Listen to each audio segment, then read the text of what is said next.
बहुत ही सुंदर एपिसोड है, सामायिक आलोचना, प्रतिक्रमण और प्रत्याख्यान। भाई और बहनों, ये 4 शब्द ऐसे हैं कि व्यक्ति 4 इन जो बड़े बड़े सूत्रों को जीवन के अंदर ढाल दे, अपना ले, तो उनका यह जन्म और आने वाला जन्म दोनों अच्छे बन जाते हैं। आप ये मान करके चलिए कि आप अच्छे इंसान हो, तो इसका मतलब ये है आपका पास्ट बहुत अच्छा था, क्योंकि पास्ट में जो ध्वनि है वो वर्तमान उसकी प्रतिध्वनि है। तो आपके अच्छे पास्ट के कारण आप वर्तमान में अच्छे बने हो, अच्छा मनुष्य भाव मिला है, अच्छी सोच है, अच्छी सत्संग सुनने को मिल रही है, और ईश्वर की भक्ति में आपकी श्रद्धा है, और ईश्वर से ओतप्रोत रहते हो आप। ये जो है आपका जो है पुण्योदय है, ये आपका जो है अच्छा प्रारब्ध है, अच्छा उदय है।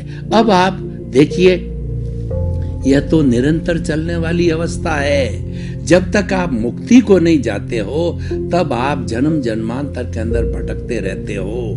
अब ये अगर मान लो व्यक्ति सही सोच वाला है और जिसको एक बार सम्यक दर्शन मिल गया और उसका वो उपयोग करे, यानी उसकी वो जागृति रखे, वह पुरुषार्थ करता रहे और प्रतीति में रहे, अनुभव करता रहे, तो निश्चित रूप से वो अपने कर्मों, अपने जो है भवों की संख्या को घटा करके और जल्दी सिद्ध बुद्ध होकर के अक्षय सुक्त सनातन सत्य सनातन सुख की अवस्था के अंदर चला जाता। वो हमारा जीवन का लक्ष्य है। तो हम देखिए, ये 4 सूत्रों की एक एक करके व्याख्या करते हैं, समय की अल्पता को देख करके फिर उसके ऊपर समीक्षा करेंगे कि हम किस तरीके से जीवन के डाले। कुछ प्रयोगात्मक बात करेंगे।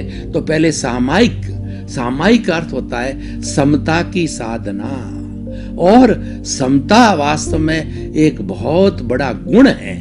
हमारी जो नकारात्मक सोच है वह कषाय की सोच कहलाती है। उसका प्रतिरोधात्मक शक्ति, उसको करेक्शन देने का, उसको करेक्ट करने का जो हमारे पास में साधन है वो समता है, उसको सामायिक कहते हैं। सामायिक का एक दूसरा अर्थ यह है कि भीतर गहरे गहरे जाकर के और आप ये देखो कि मेरे द्वारा जो कुल 18 पाप है, मैंने कौन से जन्म के अंदर किन किन जीवों को दुख दिया है, उन सब को गहराई में जाकर के देखना है, वो सामायिक कहलाता है। ये कुल 18 तरह के दोष होते हैं। प्राणातिपात, मर्शावाद, अदत्तादान, मैथुन, परिग्रह, क्रोध, मान, माया, लोभ, राग, द्वेष, कलह, अभ्याख्यान, पैशून्य, पर परिवाद, रति अर्ति, माया, मर्षा, मिथ्या दर्शन और शल्यपात। ये नेगेटिव थॉट्स हैं। ये इनके वशीभूत होकर के हम प्राणियों को दुख देते हैं और यही दोष कहलाते हैं, यही हमारी गलती है और यही अल्टीमेटली कर्म कहलाते हैं। As you will sow so will you reap, जैसा बोओगे वैसा काटोगे, जैसी करनी वैसी भरनी। जैसे आपने दूसरों के प्रति भाव रखे हैं, उस भाव के अनुरूप ही जो है आपका भाव बनता है। इसीलिए कहा गया है कि भाव मत बिगाड़ो, भाव बिगड़ जाएगा, भाव सुधारोगे भाव सुधर जाएगा। सारा खेल भावों से है।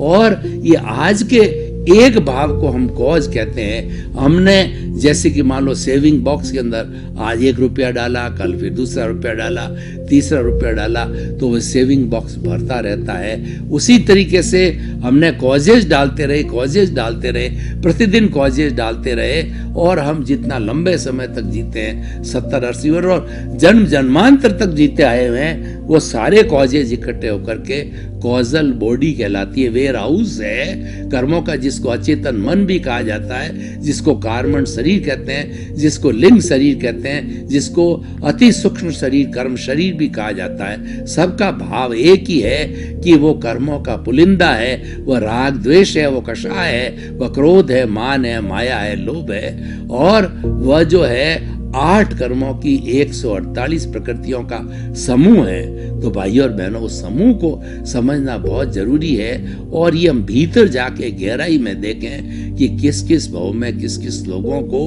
हमने क्या क्या कष्ट दिए, क्योंकि हमारी आत्मा में सब प्रिंट पड़े रहते हैं। उन प्रिंटों का अवलोकन करना, ध्यान करके गहराई में जाके सामायिक कहलाती है। अब देखिए कि मनुष्य ने कुछ न कुछ पाप किए है, मनुष्य ने कुछ न कुछ हर एक के साथ में प्रतिक्रिया करके, उसकी आलोचना करके और उसका अभिप्राय दे करके जो कोहस डाले हैं, उसी की वजह से ये शरीर मिला है। ये शरीर पूर्व जन्म के कर्मों के भुगतान के लिए मिला है। तो हमने जो पाप किए, हमने जो दोष किए, उनकी आलोचना करना, उनको स्वीकार करना, ये दोष मेरे किए हुए हैं। जब तक हम स्वीकार नहीं करते हैं, तब तक हमारे भीतर बैठा प्रभु हमको पनिशमेंट नहीं दे सकता।